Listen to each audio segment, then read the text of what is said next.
welcome to my YouTube channel. Today my topic is oxidation reduction reactions. Various life processes in organisms involve constant flow of energy. जानदारों में होने वाले मुख्तलिफ अवामिल में energy का बहाव होता है. This energy flow comprises the acquisition, transformation and use of energy for various life processes like growth, movement, reproduction, etc. और इस दौरान एनर्जी हासिल की जाती है, इसको एक किस्म से दूसरी किस्म में तब्दील किया जाता है और इसे मुख्तलिफ अफ़आल मसलन ग्रोथ, हरकत, रिप्रोडक्शन वगैरह में भी इस्तेमाल किया जाता है. फॉर ऑल लाइफ प्रोसेस, ज़िंदगी के तमाम अफ़आल के लिए oxidation reduction reactions, redox reactions are the direct source of energy. ये जो होता है रिएक्शन एनर्जी का बिलवास्ता ज़रिया होता है. Redox reaction involve exchange of electrons between atoms. Redox reactions के दौरान एटम्स के दरमियान इलेक्ट्रॉन्स का तबादला होता है.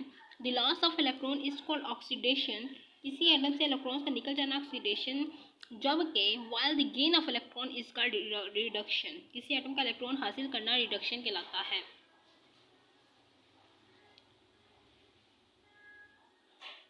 Electrons can be energy source. It depend upon their location and arrangement in atoms. Electron energy का ज़रिया हो सकते हैं और इस बात का इन्हिसार एटम्स के खानदान के मकाम और तरतीब से है.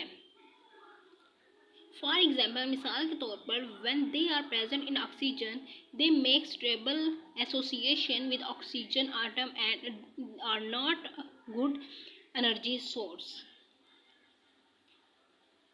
लेकिन जब इलेक्ट्रॉन को ऑक्सीजन से दूर खींचा जाता है और किसी दूसरे एटम को कार्बन हाइड्रोजन के साथ जोड़ दिया जाता है तो मुस्तकिल मिश्रण नहीं बना पाते हैं. ऐसे हालत में ऑक्सीजन जो होती है ऑक्सीजन की तरफ जाने की कोशिश करते हैं और जब ऐसा करते हैं तो एनर्जी हासिल होती है. They try to move back to oxygen and when this happen energy is released. In living organism, redox reaction involve the loss and gain of hydrogen atoms. जानदारों में रिडॉक्स रिएक्शन के दौरान हाइड्रोजन का लेन then होता है. We know that, हम जानते हैं कि that a hydrogen atom contain one proton and one electron. कि हाइड्रोजन एटम में एक प्रोटॉन और एक इलेक्ट्रॉन होता है. इट मीन्स, इसका मतलब है कि and that when a molecule losses a hydrogen atom, it actually losses an electron, and similarly when a molecule gain hydrogen atom, it actually gains an electron. इसका मतलब कि जब एक मॉलिक्यूल एक हाइड्रोजन एटम छोड़ता है तो दरअसल वो एक इलेक्ट्रॉन छोड़ता है और इसी तरह जब कोई मॉलिक्यूल हाइड्रोजन एटम हासिल करता है तो वो दरअसल एक इलेक्ट्रॉन हासिल करता है. ATP, the cell's energy currency. The major energy currency of all cells is a nucleotide called adenosine triphosphate. It is the main energy source for majority of the cellular functions like synthesis of macromolecules, DNA, RNA and protein movement, transmission of nerve impulses, active transport, oxytocin and endocytosis etc. तमाम sales की बड़ी energy की currency एक nucleotide है जिसे adenosine triphosphate यानी ATP कहते हैं. ये सेल के ज़्यादातर अफ़आल मसलन मैक्रोमॉलिक्यूल्स की तैयारी, हरकत, नर्व इम्पल्स की तरसील, एक्टिव ट्रांसपोर्ट, एक्टिव एक्सोसाइटोसिस और एंडोसाइटोसिस वगैरह के लिए एनर्जी का अहम ज़रिया होते हैं. ATP was discovered in 1929 by Carl Lohmann and was proposed to be the main energy transfer molecule in the cell by the Nobel Prize winner Horst Lippmann in 1941. 1929 में कॉर्ल लोमैन ने ATP को दरियाफ्त किया और 1941 में Nobel इनाम याफ्ता फ्रीजमैन ने energy के तबादला के अहम मालिक्यूल के तौर पर बयान किया.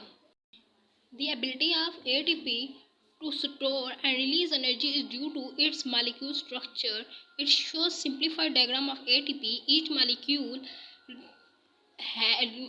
ATP molecule has 3 subunits: adenine, a double-ringed nitrogenous base, a ribose, a 5-carbon sugar and 3 phosphate group in a linear chain. इसमें क्या होता है कि ATP की एनर्जी को ज़ख़ीरा करने और फिर खारिज करने की सलाहियत इसके मॉलिक्यूल्स की साख की वजह से होती है. ATP के अक्सान डायग्राम दी गई है. हर ATP मॉलिक्यूल में 3 सब यूनिट्स होते हैं. एडेनिन होता है, डबल रिंग होता है, नाइट्रोजनस चेन होती है, राइबोज होता है, 5 कार्बन वाली शुगर होती है, सीधी चेन लगे 3 फास्फेट ग्रुप्स होते हैं like it's diagram. Phosphate group, ribose, adenine. Adenine monophosphate, adenosine, triphosphate, diphosphate.